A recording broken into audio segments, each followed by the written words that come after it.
Do you think it's a good use of taxpayers' money to offshore Canadian jobs in another country, particularly one that's adversarial to our own? Pretty basic question. I mean, if we're giving $1 billion of taxpayer money to a state-owned company, we should probably be on the same page of whether this country is a dictatorship or not. Gang, what's up? Merry Christmas. Aaron right here. Season's greetings. Smash the like, hit subscribe. We cover Canadian federal politics. Get yours right here. We're going to jump into this piece with an announcement from Aaron Gunn, an MP from British Columbia, who has given this decision he's about to make a lot of thought. He's going to explain. Then we'll jump over to watch him in committee going head-to-head with Housing Minister Gregor Robertson and the $1 billion loan our Liberal government gave the Chinese government. Doesn't make a lot of sense. Let's check this out. Let's get into it. Let's kick it off. Oh, yeah. The toughest decision of my life, whether to give up being a member of Parliament to seek the leadership of the Conservative Party of BC and to be the next Premier of British Columbia.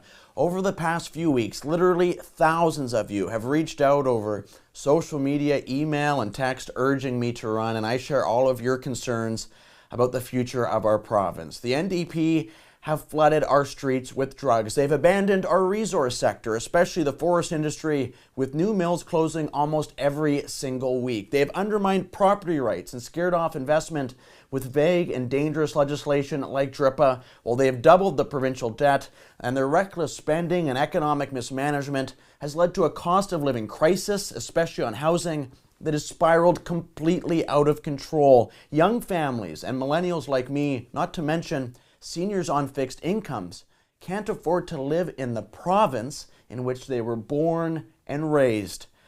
British Columbia is the greatest province in the greatest country in the entire world, and the people who call it home deserve a government that works for them, a government that is a lot better than this.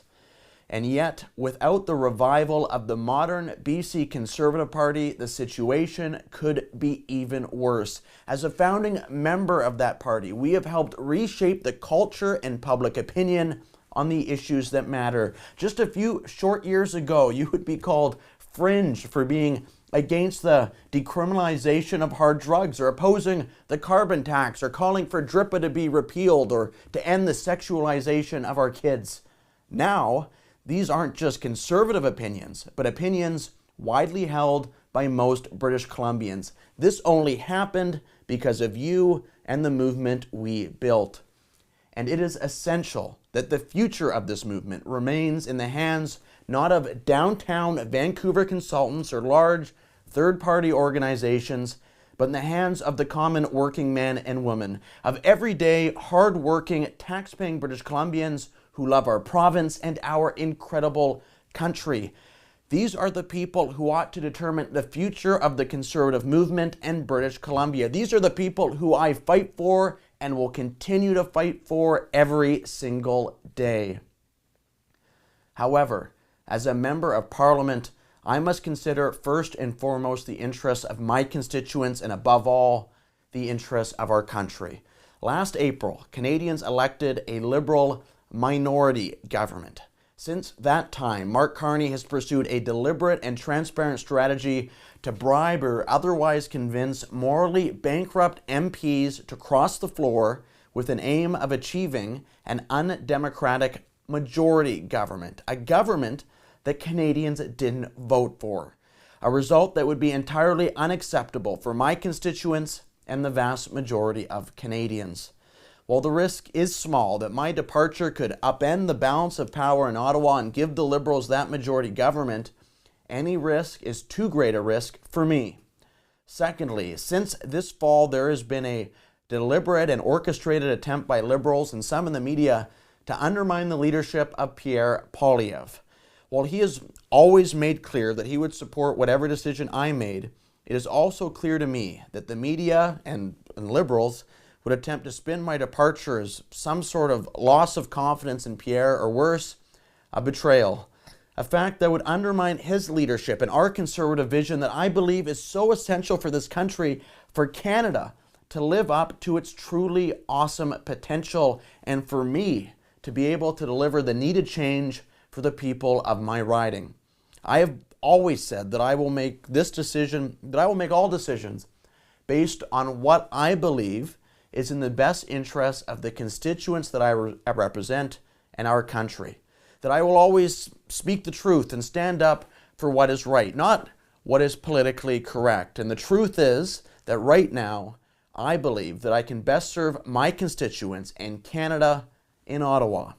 So that is where I will be, continuing to represent and going to work for the great people of the North Island and Powell River as their Member of Parliament, fighting for them and all Canadians in the House of Commons, continuing to call out policies that target our resource sector and resource workers, that punish law-abiding firearm owners while allowing repeat violent offenders to walk free, opposing bills like C9 that restrict free speech and freedom of religion, and standing against a budget that borrows even more money than Justin Trudeau was planning while leaving future generations with the bill.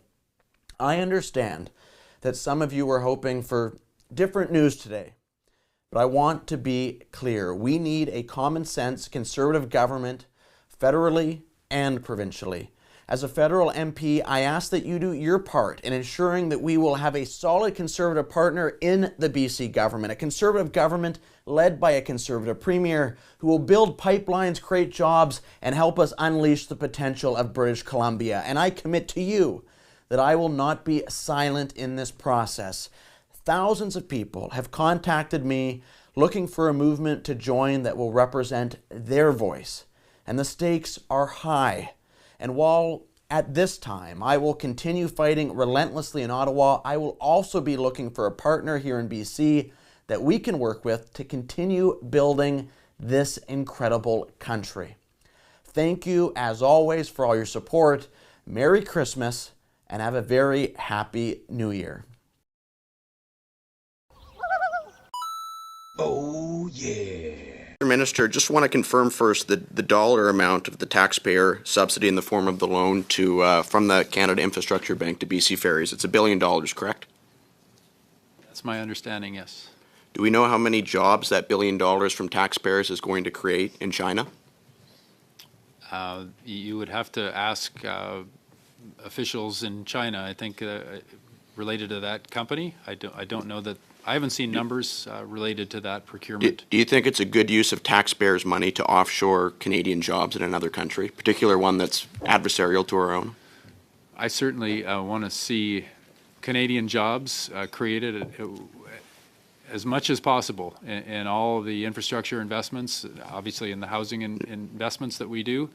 And I respect the independence of the infrastructure bank. It's created and to be independent of political interference. I mean, you say the bank is independent, but it's also true, is it not, that under Section 8 of that act, you appoint the board. Under Section 9, you appoint the CEO, and under Section 17, you approve their annual budget. So don't you think there should be, if we're shelving out $1 billion in taxpayer money, there should at least be a Canadian content requirement?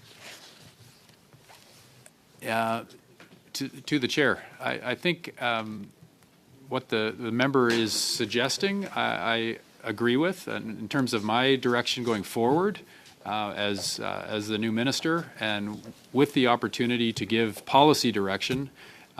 Very clear that I cannot and will not interfere in the business of the infrastructure bank. It is an independent agency.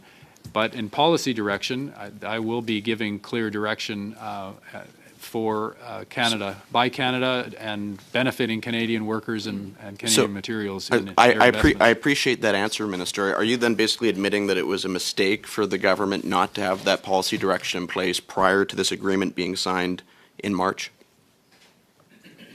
To the chair, in terms of prior governments, I think they were operating in a very different context, and we've seen a lot of change in the world in the last 6 months, and certainly change in government. We are a new government, and I'm taking direction from my Prime Minister and all his efforts to work for Canadians and Canadian jobs in all of our trade affairs and in our investment going forward. So, Minister, some things have changed, some things have not. So I'll just ask you a couple quick yes or no questions.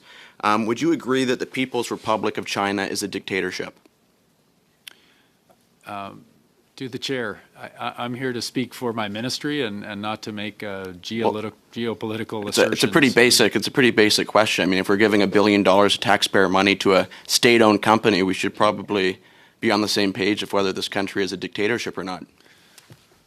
To the chair, I want to clarify that the government of Canada made an investment and created an infrastructure bank that is arm's length from government to invest in infrastructure here in Canada. And we do not have direction on what those investments are specifically. We trust that to a board. Minister, do you like President Xi's chances in the next election? Point of order.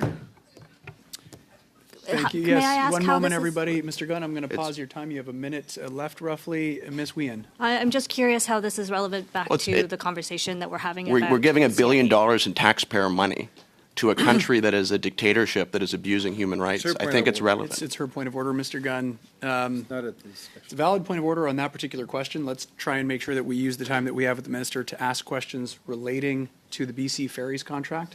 So I'll turn the floor back over to you, Mr. Gunn, and ask you to be more specific about issues relating to the BC Ferries contract. I think this is very specific. Mr. Minister, do you believe that the People's Republic of China is currently engaged in unfair trade practices and tariffs against Canadian agricultural and seafood sectors?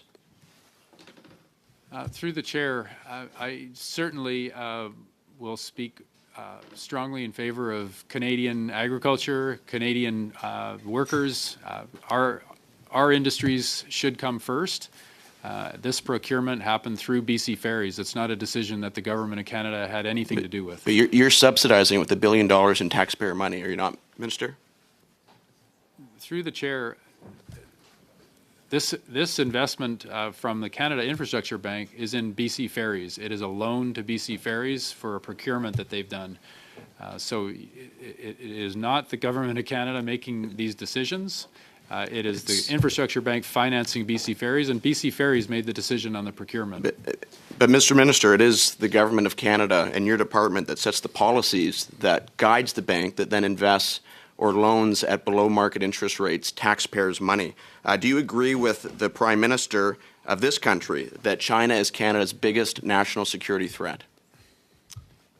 Through the chair, I don't see where that comes into play. It's a BC Ferries procurement decision, and well, Mr. Minister, we're giving them $1 billion in taxpayer money to subsidize a dual-use civilian military industry.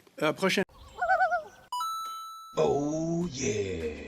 We'll wrap it up right there, gang. Merry Christmas, season's greetings, happy holidays, happy Hanukkah, all of these things. Season's greetings to you. Hope you enjoyed the video. Check one of the other ones floating around here out and see what we can learn about Canadian federal politics. Catch you in the next video. Merry Christmas, gang. Ciao for now.